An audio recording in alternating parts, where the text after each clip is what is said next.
Have you ever been burdened or heavy laden and you just need to let go? Like you're holding in hot mess, looking for a safe space to release. When the weight of unspoken thoughts feels louder than the conversations you never had. Then this right here is the podcast for you. Because sometimes healing begins with a conversation. So lean in. Let's talk. Chop it up. Yeah.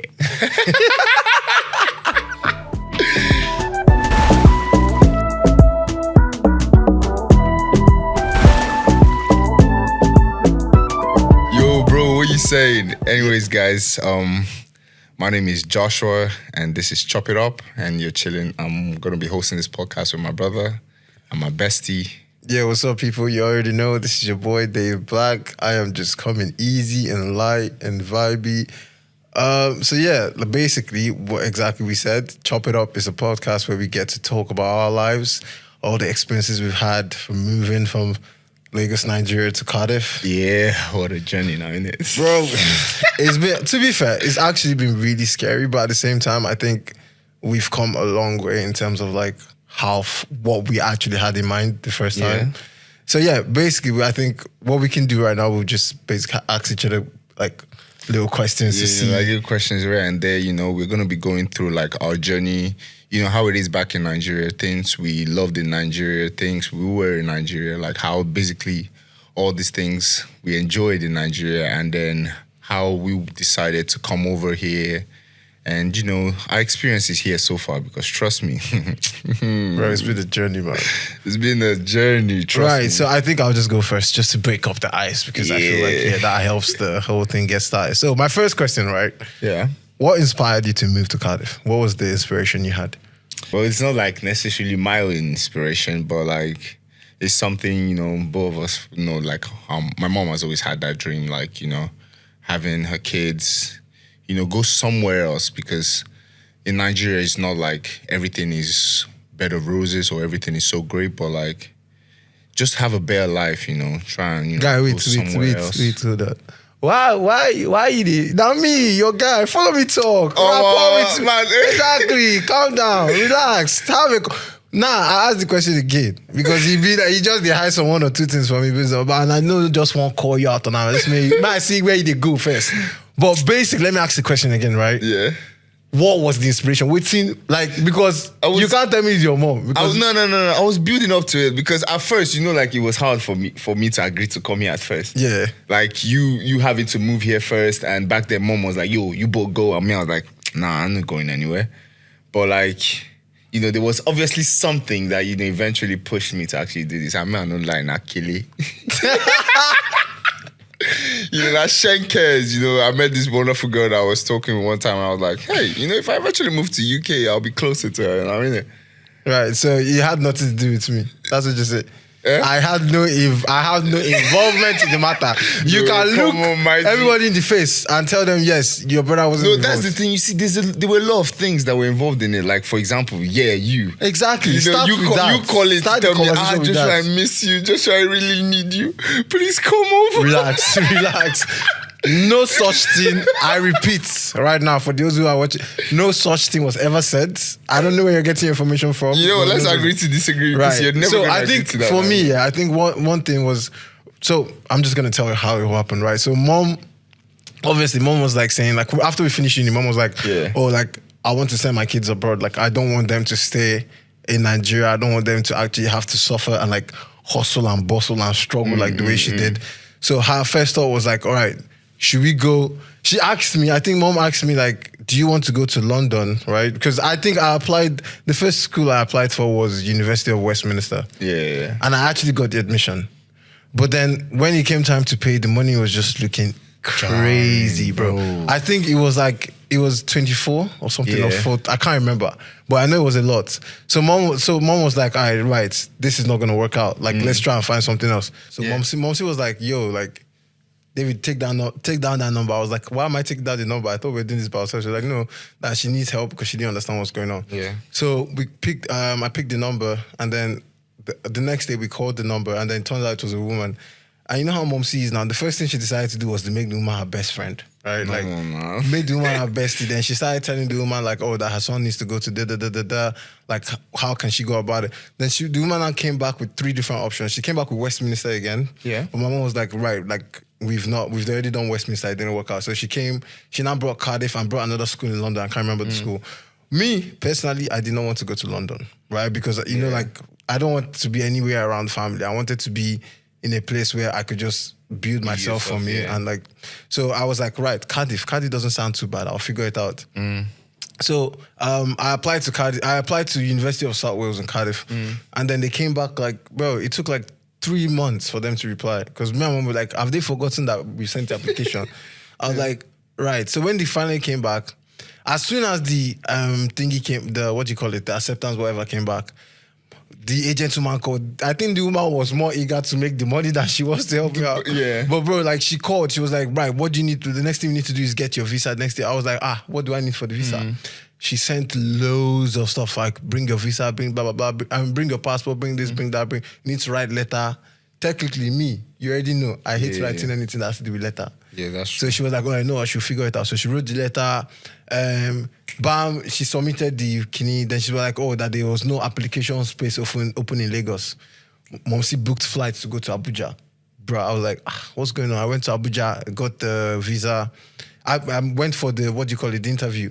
As soon as I went for the interview, I came back 2 days or 5 days later, the thingy came back and I was like, right, you've gotten the so I had to go back to Abuja to pick it up again. Momsi booked flights, we went back. Bro, as soon as I got my passport and came back, my mom, it's as if Momsi didn't even want me to chill in the house for 1 week. As soon as I got the passport, she was like, right, next thing, flight tickets. Guy, 2 days later, before I knew it, I felt like she wanted to just chase me out of the house, personally. So like 2 days later, I was already in a flight coming to the UK. Right. So one thing that was the problem for me was trying to find where to stay because I knew uni was in Tree Forest, Cardiff. No, Tree Forest is in South Wales. And then I didn't have anywhere to stay. So I went on Facebook ASAP. Momsi went on Facebook and then she found this guy on Facebook and came back to the house and was like, all right, there's this guy on Facebook that said he's going to house you. Bro, when I got to UK, London, I had to go to Newport of all places. That's bro. Damola now. Bro, I'm telling you, Newport. Yo, shout out Damola. Shout out to Damola. Shout out Damola. You're a real one. You know, wherever you are, you're a real one. Yeah. So you basically went to Newport. Guy, I think for anybody moving to Wales from Lagos, Nigeria, Newport is the one place you don't want to go, bro. And mind you, I went to Newport during like winter time. But I won't say Newport is the one place you don't, because I stayed in Newport. Newport was calm. Yeah, you had a good experience with Newport. I didn't have a good experience. But apart from Damola was a real G, so like I didn't stress. I didn't have to stress for like house rent. I didn't have to stress for anything like that. But basically, when I got there, like, guy, it was in the winter time, right? So, and obviously, you know, like by 6 o'clock, everywhere is pitch black, right? Yeah, pitch black. Mind you, in Lagos, by 6 o'clock, people just start. Like, people just waking up at 6 p.m. Bro, just starts. But I'll go out by 6. Everywhere is quiet. Yeah, that's one. You won't see anybody on the road. I was like, what's going on? Then this one time. Right? No, you know what? That's fine. I think that let's just end it. But like, no. Let's chat more about it because like I even need to like put even, you know, how I even came all the way here because my own journey was a lot smoother because like we've had the experience with your own. With yours. So like in terms of like the visa and it was the same agent we used anyways. Yeah. Like shout out if you guys want to see, be on the comment section. But like she was actually very helpful. Yeah. And she actually just helped me and, you know, come pull up for this side now. And plus I was here, so I think it was... Exactly. And of course, like, you already went through with Demola. So as soon as I came here, everything just went smoothly. But, like, for me, I didn't land in Newport first, or I didn't land in Wales. Yeah. Like, I went to Bristol. Oh, yeah. My school was in Bristol. So I first landed at one of my lecturers from Nigeria, who somehow became a lecturer as well here in the same school I decided to go to here in the UK. So it was like that, he can house me for a couple of weeks. So I only stayed in his place for about 2 weeks, I think. Yeah. Stayed for like 2 weeks, but like I was able to now get an apartment. You got me the apartment. Thank you. Give me my flowers. No, I'll give you your flowers. Come on, that's what we're about now, isn't it? Yeah. So like I gave him like, and I moved it to his house. So like after like 2 weeks, David found me a house in Newport and then moved in, and I had the best landlord, funny enough. But like Damola was always there to help me. Damola was always coming over to the house. Like there was a lot of more support. It was a lot more easier for me to acclimatize myself here in the UK because of like you had gone before me. So like everything went just easy. But now what now became hard was now because I was living in Newport. I was working in Bristol. I was working in Bristol, going to school in Bristol, but I was living in Newport. So like my weekends now, I'm in Cardiff. Yeah, my house. I'm in my brother's house in Cardiff. Can I just say, right? Yeah. I'm the best brother you've ever had. What? I've not had any other brother. Which one's I'm just telling you now, just so you admit it to the people on the camera. All I'll just say is that there's a reason you're my best friend. Exactly. Thank you. Tell them no. Yeah. Yeah. Like there's a reason you're my best friend. So like I'll be in David's place like maybe like 1 or 2 weekends in a month. But like every other day I'm in Newport, and then from Newport, I'm on God, the journey. Oh my God, the journey. Like the journey was so crazy. Like from Newport, if I'm going to work, I had to leave my house by like 5:30 a.m. Get a bus, an Amazon bus to 7 Beach in Newport. And then from Newport, I'm now walking like 30 minutes walk to my workplace. I mean in Bristol rather. And I'm now back there. And you now stay a whole day. You finish by 5 p.m. or was it 5 p.m. or 7 p.m.? What was the most challenging part about your move? I'll say the most challenging part was that I'm a very social person, yeah? Calm down now. Not like... You know me, like in terms, I like having people around. It's not as if like I'm always chill, but like I like having people around me. I like having like people to talk to in order. But like first I was alone. Fair. Coming over here, then I was alone over in Newport. And you know how it is here in the UK now. Nobody sends you. Nobody sends your papa. Guy, see, I'm not going to lie. Papa, bro. I'm not going to lie. I have never, when I first moved here, bro, I think I stayed inside for at least a month. Like the only thing I was doing was going to school and coming back. For 1 whole month, bro, I never went. No, I lie. What am I saying? I went this one time. Damola decided to take me to the club in Newport. That's Damola. Wait, can I just say this here? If you're moving from Lagos to Newport, right, the first thing, you do not want to go to a club in Newport. No offense. True. Just go to a pub. In terms like when you look at like the lifestyle in Lagos, right, the way clubs are in Lagos, and then you look at the way the clubs are here. The transition is not gelling. You get me? The transition is not gelling too much because, guy, I went to the club in Newport, because in Nigeria you have to walk. You have to make efforts to catch a wine. You have to come correct. Like you have to spend a lot of money to catch a wine in the club in Nigeria. But guy here in Newport, not Cardiff, in Newport, right? Bro, they will be coming to give you wine. Bro. And FYI, the people that are coming to give you the wine, they're like, 20-something years older than you. Bro, like facts. I remember this one story was the one that made me, was the one that made me realize that, yes, I'm in a different country. So me and Damola went to this club, and then I went all the way to the back because me how I am in the club. I just chill. I don't like stressing too much. I just went to the back and stood. Then this woman was just looking at me. But I felt so violated. She was just staring at me. Then she walked past. Then she did stroke my chin. When she stroked my chin, she was like, you have such a nice skin. Oh, you're a fine man. I was like, thank you. As far you give me compliments, I'll accept. Who am I? So she was like, right, your skin is nice. I was like, thank you very much. Then she walked past. You know this thing like you walk past, then you walk again. So she walked past the first time, touched my skin, said, I was like, okay, thank you. She walked back again, looking at me, gave me a wink. I was like, what's going on here? Then she walked again towards me, and then she was now like, do you want to dance? Well, and me, when I knew something was wrong, I didn't realize it soon. But when I knew something was wrong was when the guy beside me just changed his face, bro. Like he went like, I was like, what's going on? Like, what is this smell? But do you know what happened? It turns out that woman turned around just to fart in my face, bro. Fuck. Bro, I think that's when I realized that, bro, you're in a different country. You're in a different country, bro. I think one major shock to me about, when I moved here was that it's not the same. Like it's not the same. In Nigeria, like you have to make an effort. You have to. But here, they will talk to you, and when you don't, they will just whatever comes after, bro, take it like that.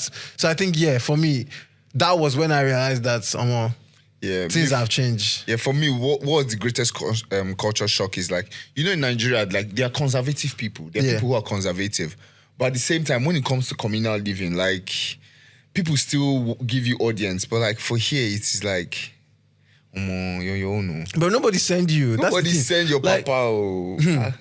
Right. What was your first impression on Cardiff? Looking at Cardiff right now.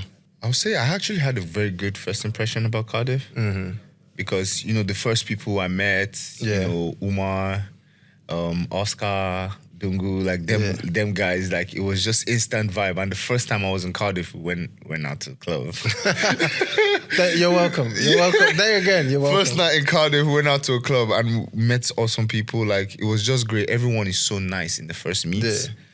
But we know how it goes, eventually when you get into it, you see like, okay, everyone is nice. Everyone has a wonderful first impression. But like, over the time, you're not missing.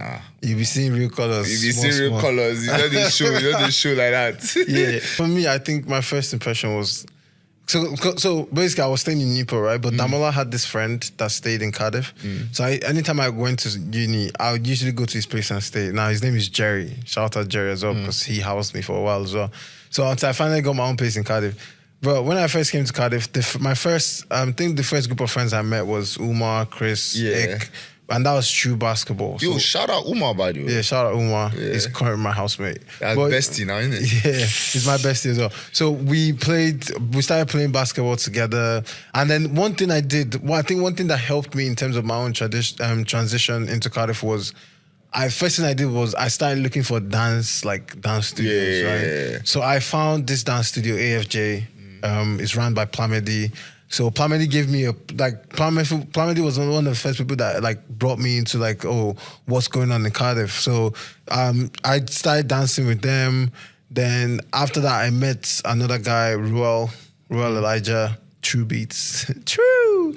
So I met True. And then after that, he introduced me to people like Monique, Dan Willow, Jordan Valley. So like, because I think that was what transitioned me into what I am today, what transitioned me into like Dave Black, the da-da-da-da-da. But yeah, like, I think one thing that helped my transition was looking for a dance, like a place where I could actually be myself. So I think, in terms of like traveling from one country to another, one thing that people need to do is try to find your niche, right? Like find those like people that can relate with your type of... Yeah, people that can relate with your type of like habits, things that you love to do, and you can build a community for that. It's like minds that, you should start, just build a community. It helps with the transition of moving, I think, personally, 100%. Yeah, for me, another thing that I did that really helped me out, living in Wales was... you just meet, how in Nigeria, like you could just meet someone randomly and then they just become family for no reason. So like for me, one person I met was Auntie Demi. Yeah. Like it was funny, like the first time I met her, it was like about me going to tell her that, okay, look, I'm in UK and foodstuffs. I knew a guy that was, God bless Auntie Demi as well. God bless Auntie. I enjoyed her turkey and chicken. Yeah. Like I knew someone that was shipping stuff into UK, and then I was like, let me try and see if I can, make an extra buck. And talking with her, and instantly she just saw this guy that, okay, he was new in UK. As soon as she heard that, this person is new in UK, she just spun into helping me out. And then suddenly I started calling her auntie. Yeah, I think one thing I like about Nigeria, one thing I like about Nigerian people is the fact that we just automatically give respect to people no matter what, and they start calling them auntie, uncles. Yeah. And I think it's mostly dependent on like age. Yeah, once they're older than you, automatically you call them uncles. Yeah, and it kind of sets like a good tone to like, if you come and meet someone first with respect, it kind of gives you that automatic first impression. It's like auntie. My soul. I love you. Yeah, but speaking of Lagos in Nigeria and like culture in Nigeria, let me ask you, what's one thing you miss the most in Nigeria? One thing I miss the most? Bro, Suya. Guy, like, do you know the thing is? It's the pepper. She get that pepper when you just put it on the meat like this and you just chop onions, you chop some cabbage. You know, then if you're lucky enough and you're malam, the malam you go to buy from has class, you will sprinkle tomatoes on it. When you now go to like the top-notch ones, they call the gourmet suya makers. You're not talking of adding lettuce inside. Just slice it. Guy, I can't lie. I miss the suya. I miss bole. Yeah, no, guy, calm down. Let's do it like this. See, for me, what I miss the most in Nigeria is roasted yam with bole, and that's garnished with pepper, onions. Do you know the funny thing about it? The fact that with that sauce, they never give you more than one spoon, but that one spoon, you would cherish. I remember how we did now. It's beside nylon. It has to be inside nylon. You roll it like you mix rubber. You do the nylon like this, so you mix the oil. The oil mix well. You now shook toothpick. Do you know what? Don't forget the toothpick. Toothpick in Nigeria has different uses. Yeah, they only use toothpick for that. They don't give toothpick in. They don't restaurants here. They don't even give toothpick here. I think that was another thing that shocked me. Bro, I went to a restaurant where I finished eating meat, bro. You have meat. I don't see toothpick. Yeah, you know we are like very conservative about not using our hand. Exactly. You can't use need toothpick. Let me show the class. But you don't have to choose that toothpick in the yam like this. You throw it. You don't have pomade on top of it. Another thing is when I came here, so many people that I've given plantain to try, they will tell me, "Oh, I don't like plantain." Guy, do. They don't like do. Guy, I swear, that one actually shocked me. Like, to be honest, let's be honest, what made jollof rice even more famous was jollof rice with do. Plantain. Hey. I think plantain is a necessary aesthetic. It's a necessary aesthetic, if you don't have plantain in your jollof rice, you're not jollof rice. You're not jollof rice in where you have to have plantain inside, and it has to be the ripe one. It has to be right type of plantain. Yeah, but golden brown fried. Not a lot of people can fry that plantain properly, you know? But it's all right. That's the way they know how to do it. But it's great. It's all great. Like it was all fun, diving through memory lane, and I believe like we'll be able to touch our journey here in Cardiff, back to Lagos, and like all the way coming back here. Yeah, and I just want to say one thing, right? This right here is just our own story, because I feel like a lot of people out there have like their own story, facts, and they have things they would want people to know. Like, so yeah, this podcast is not just for both of us. I feel like if you're a listener, if you're someone that just passing through, like, and you feel like you have stories to show and have stuff to tell us about your own move, because bro, the amount of Nigerians that move to the UK from Nigeria every year, I can't even go into statistics because it reached at least 10,000. You say 10,000? No, I said at least 10,000. So I'm saying, like, if you're a Nigerian, to be fair, if you whoever you are, you feel like you've moved from one country to another, and then you found the change extremely difficult, I think you can share a story with us, and we'll be more than happy to share. Share with the world, because and then maybe someone can learn from your experiences, innit? Just drop us a comment. I just want to thank you, each and every one of you, for actually listening to this video, and if you actually watched it to this end, thank you so much. I really appreciate it. Like, just a few more things for you to do: hit that notification button, and share. Like, everyone wants to tell their story, so we are giving this opportunity, this platform right here, for everyone to talk and everyone to let their story get out there. So, also, just to round up what you said, I think we decided that at the end of every episode we'll teach the people, the audience, something in Pidgin. So for today, Craze is your word. Yes, see you guys later. And if you want to know how to use it, catch you on the next episode. Peace.